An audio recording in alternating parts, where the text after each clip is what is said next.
Up and running, and Billabong is loud.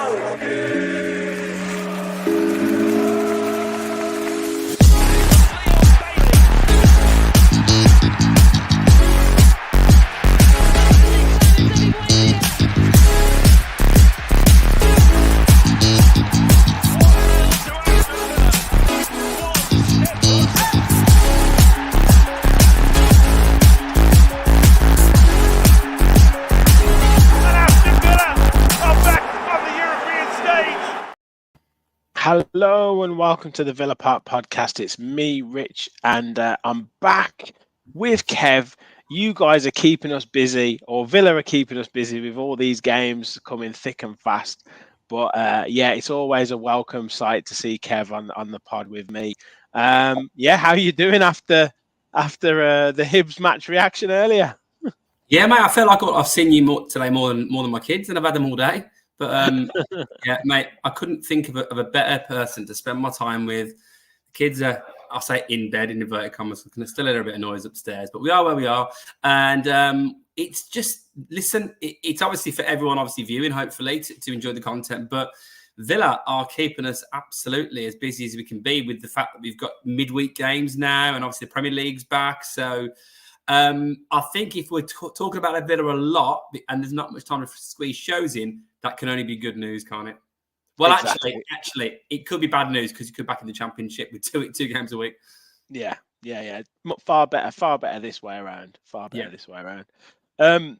Yeah, and also, obviously, we're putting this content out for you guys, and the support is amazing, but we want to continue to grow. So do please hit that subscribe button and continue hitting that like button as well.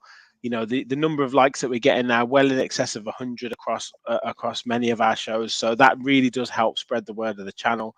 We're very, very close to 2,400, and then obviously on the road to 3K. So do please hit that like and subscribe button. You'd be doing us a huge, huge favor.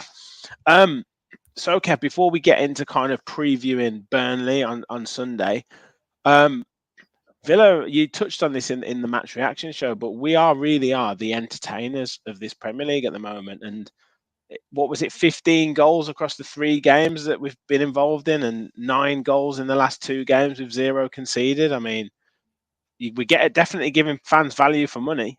And let's think about pre-season. There was a couple of 3-3 draws in pre-season as well, wasn't there? So, and a 3-0, Lazio was 3-0, wasn't it? And Villarreal was 2-1. Yeah. So, yeah. Even in the games where there's not many goals, there's at least 3. And of all those results, obviously, there's one big negative, but what a way to bounce back.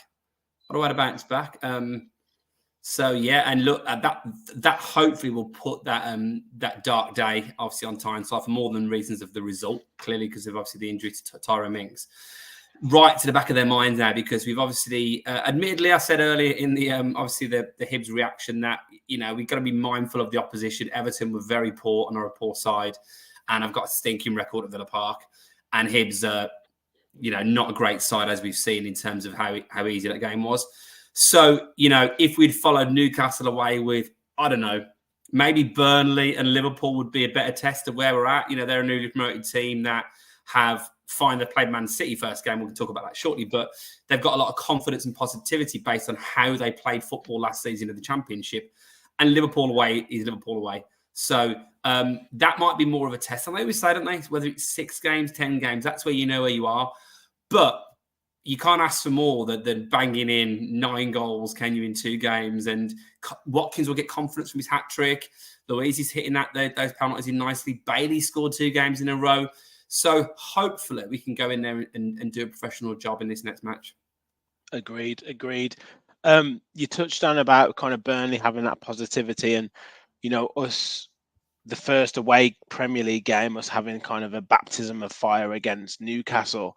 In some ways, it was probably a good thing to get that Newcastle away game out of the way early, and kind of come into this game against Burnley away with, let's face it, we've got to be, if we wanted to finish where we were aiming for this season, we've got to be looking to win this game. But yeah, touching on kind of that positivity factor around Burnley, is that kind of the main element that you're worried about in terms of facing them, or any other challenges that might come about? Yeah, I mean, it sounds mad. I like to think of myself as being fairly knowledgeable on football. I don't know any of the players. I mean, I looked through the squad earlier at the team that played Man City. On the bench, clearly know Nathan Redmond, ex-Blue Nose, obviously. Jack Cork, Josh Brownhill, played in the Prem before.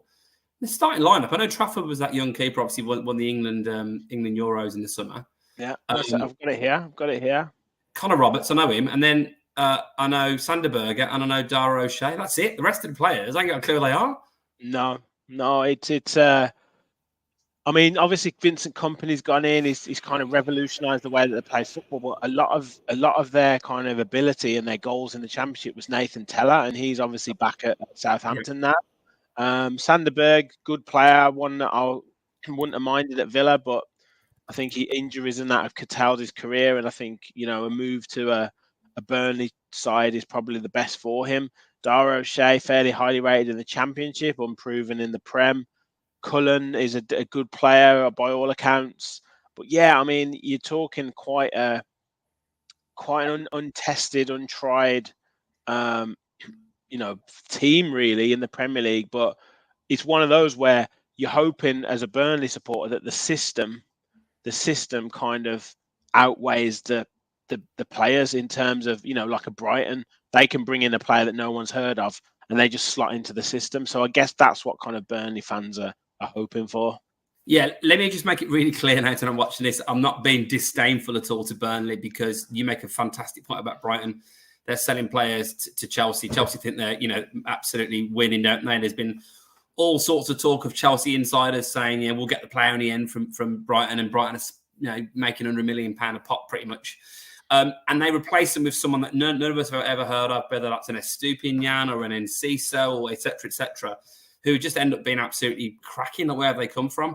So it's not all about having big names, because there's plenty of big names, as Villa know in their relegation season when we had like Lescott and Richards, etc. That doesn't necessarily mean they've got it, and plenty of big names latter end of the career, Ross Barkley, etc. Don't always do it. So it doesn't mean that they're not going to be good, but how much Premier League experience have they got? And that's the one thing I think where I know they've got this wave of positivity from how well they perform, considering that after the relegation under Dyche, I think a lot of people thought they might struggle to get back.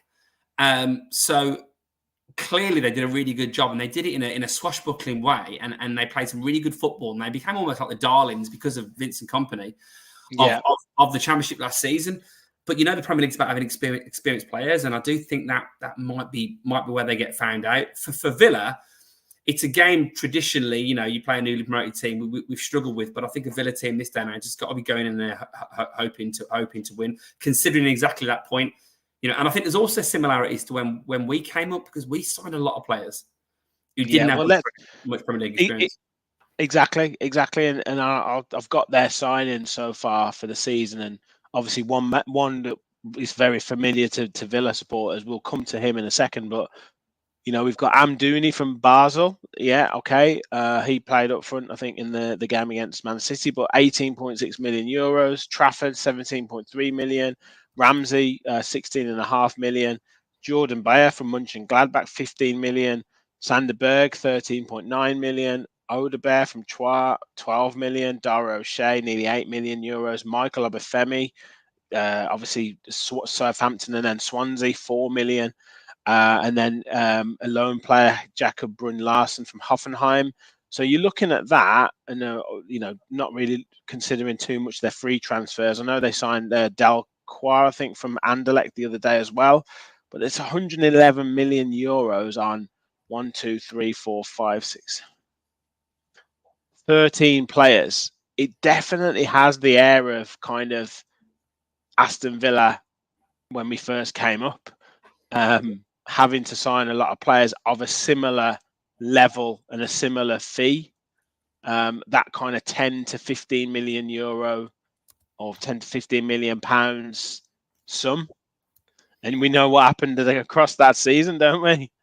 Yeah, I mean, and it's crazy to think it's only like season 19-20. It's not that long ago, really. And Yeah, we were all thinking, yeah, we signed this Brazilian boy from Club Bruges. He's going to be class. And then when we got Samatta, I was singing the Samatta song, like with my kids. I'm thinking, brilliant. But why has no one else bought this Tanzanian for 8.5 million quid? And look, again, some of these might turn out to be decent players. Look at Louise, look at Konsa. Making Mings a permanent signing, there's a decent percentage of them that have done well, but it's more the kind of expectation level, and I'm pretty sure that Burnley Burnley fans will have a reasonably realistic expectation level of where they're going to be this season, because it's a different ball game in the Premier League, isn't it? It's an absolutely different ball game, and you've really got to. You've really got to be understanding of that. Yeah, absolutely. And I think the thing as well with them is they've also lost a bit of experience, because obviously, Ashley Barnes and Loughton have left, and they were both, clearly experienced players that have been there before. Now, probably not quite at the level they need to have in that league, but just like we found out with, we lost that first game to Newcastle, everyone was saying you should have kept Ashley Young around. A week later, we're thinking maybe that's the reason why we let Ashley Young go. Yeah. That's very, very, very true. Very true. Obviously, a name on there that's familiar to Villa fans, Aaron Ramsey, a sign there for, like I say, €16.5 million, £40 million. We've touched on the deal. It seems like it's a win-win for both parties, but more on the science and the sense of like practicality. How much do you think he'll feature for Burnley, and do you think he might play on Sunday? I don't know if he'll play. I don't know if he's played enough minutes to get in the team, so I'm not sure if he will. I think they might be pretty desperate if they put him straight in, because he's not really played much, has he, in recent weeks. It's really difficult to say. I saw on social media today there was a Burnley fan in one of the Villa pages saying, "Oh, what's he like?" And a couple of comments saying highly rated, but one guy was like, "I don't know, he never played for us." Like, he's highly rated. You're probably better off asking Middlesbrough fans or Cheltenham fans.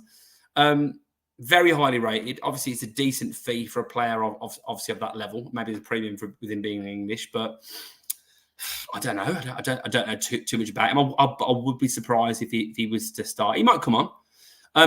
The thing is, I was thinking this as well. Obviously, with that, when you popped a picture of him up there, and obviously in the Villa shirt, it now looks like he's playing for Villa, because their kit's more of a Villa kit than our kit.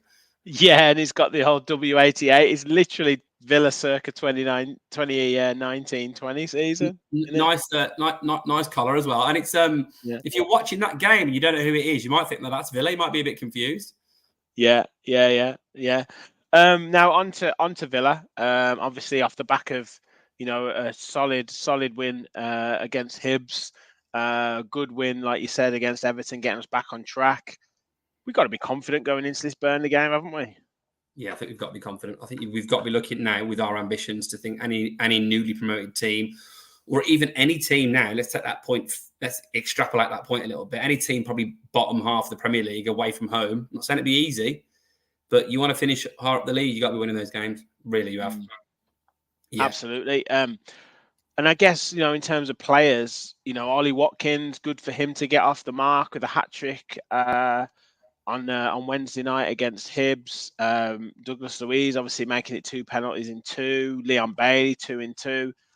Who are you most looking at in terms of kind of being in that confident mood? Diaby, is he going to get off the mark? Like, he's looking really sharp. Like, so many attacking angles that we've got at the moment, isn't it? And it's just really nice to see. But who's your kind of key man for you this game, or key men for Villa? Well, again, I touched on this earlier. I don't want to keep referring back to the previous podcast, but I can't wait to see Ramsey in this team, and I can't wait to see Zaniolo. We can touch on him in a second. But I think right now, it's amazing that, I'm putting Bailey in my team, and I'm sure he'll pop it up shortly, because clearly, he's in decent form, and he's obviously probably got the wind in his tails. McGinn, for me, I think it's the kind of game I just can see McGinn absolutely bossing that midfield and taking it by the scruff of his neck. And I think Watkins needs to get his first goals in the Premier League, and what a great chance to do it. Diaby was a bit quiet against Hibs, didn't need to be too busy. To be fair, didn't have much to do. But so it'd be good to see him really show his class on a game. He had a couple of wayward shots, didn't he the other night? Yeah, a couple of deflected efforts as well. But yeah, it's just good to have other players that you can rely on, rather than give the ball to Jack. Yeah, it'd be interesting to see. Oh, Jack, I'm wearing his debut top here. Yeah. You might see. Yeah. Debut top. Ryan Bertrand off, Grealish on. Who's his kid? It's going to turn out all right, didn't it? I think it'd be an interesting test also for the defence to see if it is a Pau and Carlos. If Carlos plays as well, like away game first. I mean, look, it was certainly a test for Pau coming on to St James's Park after 20 odd minutes, but in a game we're probably expected to win and dominate. Can we dominate possession away from home? It won't. The one difference will be I would have been probably more worried playing Burnley if it had been a Chris Wood and an Ashley Barnes. Yeah, and the ball's been lumped into the box, seeing how you deal with it, as it would be being a bit more, play it on the ground. So, but I think it'll be interesting to see. I think they need to keep building the confidence because it's probably an ideal game for them against Hibernian, and obviously Pau didn't have much to do against Everton. So, I just want to see now. I still think there's a bit of concern from Villa fans across the board with Pau. Is he taking a bit of time to get up to speed? Is he a bit slow? And some of his passes were, touch was a little bit off. And Carlos, we still don't really know how he's responding. No, we don't. We don't know how he's going to shape up with when he's put under real intense pressure. Nice for him to get 90 minutes under his belt. And then a couple of times against Everton, nice to see him kind of body people out the way. One thing I was really impressed with him yesterday was that kind of presence in the penalty box, in both boxes as well. Mings was obviously a real presence in the defensive end, but I think Carlos is going to be a real weapon for us in attack as well. He got an assist, but he should have scored.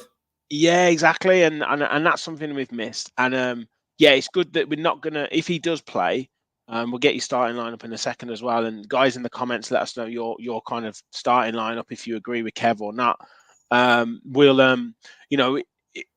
It's good to know that we aren't necessarily weakened in that when a ball comes in the box. He's almost like a magnet to it, almost like Mings was. That's really pleasing. It feels like he's the only option we've really got to be that dominating. And if you remember in pre-season last year, just obviously before he got his injury, he scored in there against Rennes, didn't he? Away. Rennes, yeah. And when was the last time really we remember a Villa player other than Leon Bailey against Hibernian rising in the box to slam a header home? Like a defender doing it. I mean, it's even Mings against Fulham at Villa Park last season. That was pretty much the only one. It was. And you think about dominating centre halves. A good team might have a centre half banging in 5-6 goals.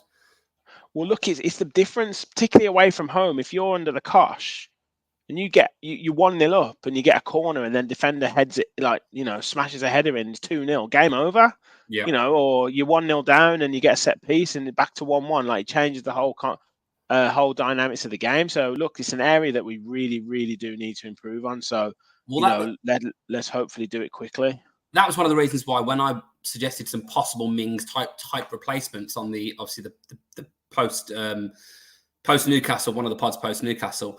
One of the reasons I suggested some of the likes of a Ben Mee, Gareth McCauley type defender is because they could put their head on it in both boxes.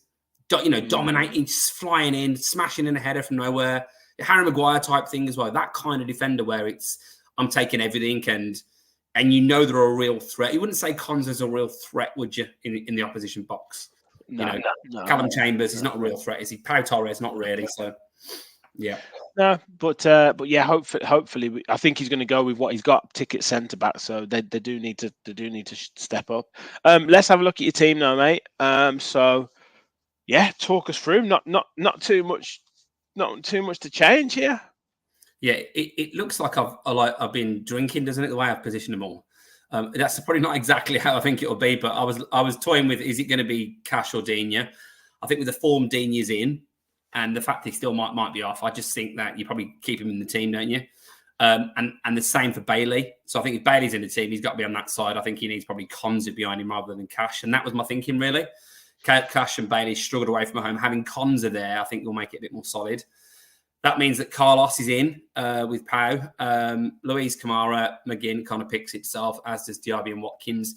How they set up, God knows. I don't know what's going to be, but I'm just presuming that Diaby will be kind of off Watkins and Bailey will be on the right, where he usually plays. So really, not much, no surprises. The only surprise for me was each week I normally go, right, how do I get Bailey out? And, get Coutinho in, get Buendia in, get Ramsey in. But at the moment, it's Leon's getting a start. I can't believe I'm saying it. Yeah, and hopefully, we'll have more of the ball in this away game, and he can get off to a good start and kind of kick on. How much, I know someone mentioned it on Twitter, but do you think the fact that Diaby's in the team with Bailey and they've got that relationship before from Leverkusen, do you think that's having an effect on his performance? 100%. You can just see that they're used to each other. So there's, even just little intricate, passes and just keeping the ball, that they understand each other to a point. And I think, when you look at a lot of the highlight reels of both Diaby and Bailey, the other one plays a big part in that footage. So I think it can only be a help, the fact that he's got someone that he's played with before, obviously had some really good times with him, and they terrorise defences in the Bundesliga together. So it looks like, doesn't it, in the early stages from what we've seen of Diaby, that he looks like he's a notch above Bailey in terms of just that first touch and where he wants to go with the ball. But I think what he helps Bailey with is, like you say, he's got someone who he's got a relationship with. He cannot, because Bailey's quite good at those little 1-2s, where he'll flick a little pass with the outside of his foot and then just go. And Diaby kind of reads that really well. Obviously, barring the first kind of 5-10 minutes against Everton. And what he also does is, having two players with that much speed, a defender is going to have to stand off you. So, if a defender comes really tight to Diaby, he just turns them. So they're having to stand off. So that gives Bailey more time to get his touch and then get running. Whereas before, last season, a defender could kind of be half and half, and his first touch would end up turning into a tackle. Whereas now they're having to stand off him a little bit, and he's getting a bit of time to be able to get it under control, get his confidence up, and then he's gone. And what you're seeing now is a bit of a variety, albeit, yes, granted, it's been the last two games against kind of poor opposition against Everton, weak opposition against Hibs, but he can mix it up. He can play a 1-2 with Diaby. He can dribble it and beat a couple of players. He can get it to the box and then just pass it back to the right back, or he can go beyond them and then go to the byline. If you've got 3 or 4 different things that you can do, the defender's not going to know what you're going to do, and he can also cut inside, which is his main weapon. So if you've got 5 or 6 options that you can do, it's obviously going to make it more difficult for the defender to understand, to mark you. Long may it continue. I'd still like to see him attack defenders a bit more. Obviously, you popped up. You obviously popped that video of him as a 14-year-old in our group earlier, and that's been doing the rounds on Twitter. But one of the things I knew about Bailey was when he was a teenager, he did ponder being a sprinter, didn't he? He was so rapid. Yeah. So, but have we seen that sprinter-esque pace anywhere near enough? Do you think it might be that he's concerned? I've thought this. Have you ever seen interviews with Michael Owen? He talks about the fact that once he had a couple of hamstrings, he knew that he couldn't run 100%. And can Bailey be in that situation? Because I don't see. Remember, we saw it against Everton when he sped away for that goal, the third goal when he smashed it in. I think that was on his debut, wasn't it? I think. We haven't really seen that searing pace, where he literally can bang it outside a defender and run on the other side, or just cut inside. So, and I think he's pretty good in short bursts, but it's rare we see it, and I think that's one of the things I thought would be his biggest asset. Yeah, I think you could. I think if you were sat at pitch level, I think you would see how fast he moves and how fast he is. I definitely take your point though. He probably is in the back of his mind, and I also think he's probably been told by Emery to mix it up a little bit. Don't always do that, because if you always do that, you become easy to mark anyway. So, but yeah, I understand. He could probably do it maybe twice a game where he really goes for it. So I remember the Brentford game last season when we won 4-0, and he did that, and he ended up creating a goal for Watkins. But yeah, I guess it'd be depending on the tactics that we play and the way that Emery wants him to operate. I wouldn't imagine that Emery would want him to take the ball all the time from like the halfway line or whatever and just go. Like Emery's quite like he wants to set up patterns where Bailey is then left one-on-one with the defender in the box, and then he can decide what he wants to do. But yeah, I do agree. I do agree to a point. Like you want to see that speed like in operation, and maybe later on in the games as well. But what's been impressive is he's I know he came off in the 70-odd minute against Everton, but I feel like his fitness is getting a bit better. Like before, he was kind of just blowing after like 30 minutes, whereas now he seems to be like 65, 70, and he's still like operating at a level where he can actually sprint. Well, he didn't really exert himself much in the first half, did he, against Newcastle? So he's probably got a bit left. Yeah, exactly. Yeah. That's true. He's probably still running on those fumes. 15 minutes.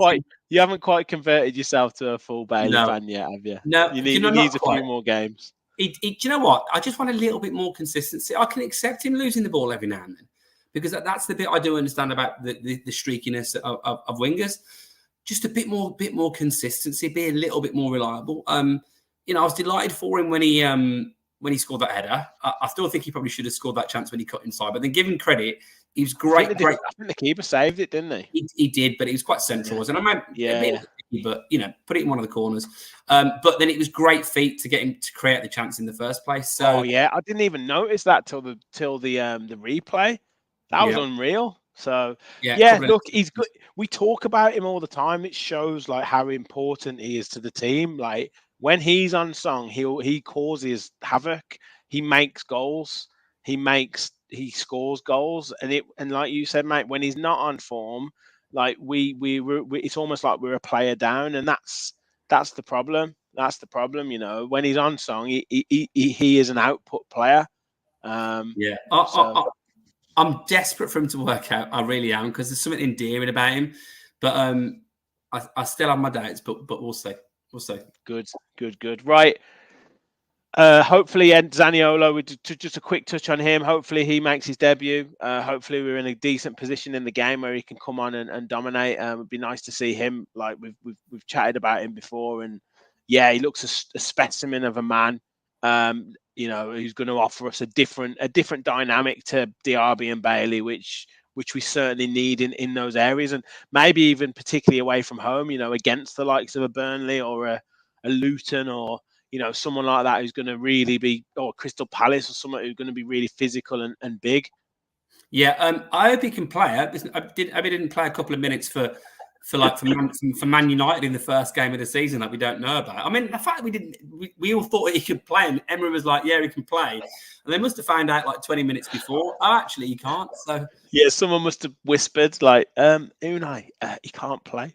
Well, maybe he'd be like, "Sorry, Nicola can't play on Sunday, but he can play after Christmas." Yeah, or you get to like the semi-finals of the Conference League and you say, "Actually, you're getting kicked out because you played Zaniolo in the playoff against Hibernian," but we won 5-0. We would have won anyway. Someone needs to get an email confirmation from the UEFA that he can play in the group stages. Yeah, definitely. So it's ratified. No, I totally agree. I think that the physical specimen that he is will, away games, cold. It won't be cold right now, but it'll be a fairly warm Sunday afternoon in the northwest. But he looks a player, doesn't he, Zaniolo? And he looks like he's got a box of tricks. And he looks physical. So I'm looking forward to seeing him. I've got a feeling if he stays injury free, he could be a bit of a cult hero for us. Yeah, real gem. Kev, I think that does us. Other than a prediction, so let's get a prediction from you guys in the comments. Let us know your predictions as well. What do you think the score is going to be on Sunday? And are you going to agree or disagree with myself or Kev? You go first, mate. Score and scorers. Keeping with the entertainment, I think Villa are going to win 3-0. I think Ollie Watkins is going to score a brace. Keep his score. Interesting. Scoring run go. And I think John McGinn's going to score again. Awesome. I think I've read somewhere that Ollie Watkins has broken into the top 10 Villa goal scorers or all-time goal scorers or something in all competitions with 46. Yeah, and he's done it in less time than like Dean Saunders and one or two others. So, look, he might get criticised, but look, he's up there with some of the best that we've had so far. Yeah, he is, and let's be clear. His first appearance in Europe ever. Gets a hat trick. Last person to do that was Englishman. I think was Wayne Rooney. The first time he scored in the Premier League was in that Liverpool game where he got a hat trick. So his first contribution in goals in two big competitions has been hat tricks. So yeah, credit where credit's due. I feel like he's another one we'll talk about. And he has a bad couple of weeks, and we're saying we need better. And when that transfer window closes, oh God. That's where people can get the managers back. You have a bad run and the striker's not scoring. But no, I fancy him. I think with the confidence he's got from the Hibs game to show Burnley how good he is. Yeah, nice. I'm going to go 3-1. I think we will concede. I think Burnley will kind of come out at us. But I think we'll end up kind of fairly comfortable in the end. I'm going to say Bailey is going to score again. Away in the Premier League. Yeah, away in the Premier League. I'm going to say DRB is going to get off the mark. And yeah, I'm going to agree with you. And Ollie Watkins will score as well. So yeah, 3-1 to Villa. And 2 wins. It'll be hopefully 2 wins out of 3 in the Premier League. And ready for Thursday night Europa Conference. Kev, thank you very much. I will be on a little holiday jaunt to Mexico for the next 2 weeks. So the podcast will be in yourself and Martin's and Sam's and George's and hopefully maybe Rich's capable hands over the next couple of weeks. Yeah, I will try and get on to for a few lives if I can. I've just checked the kickoff time for me will be 8 a.m. against Burnley. So yeah, it'll be an early start on that one.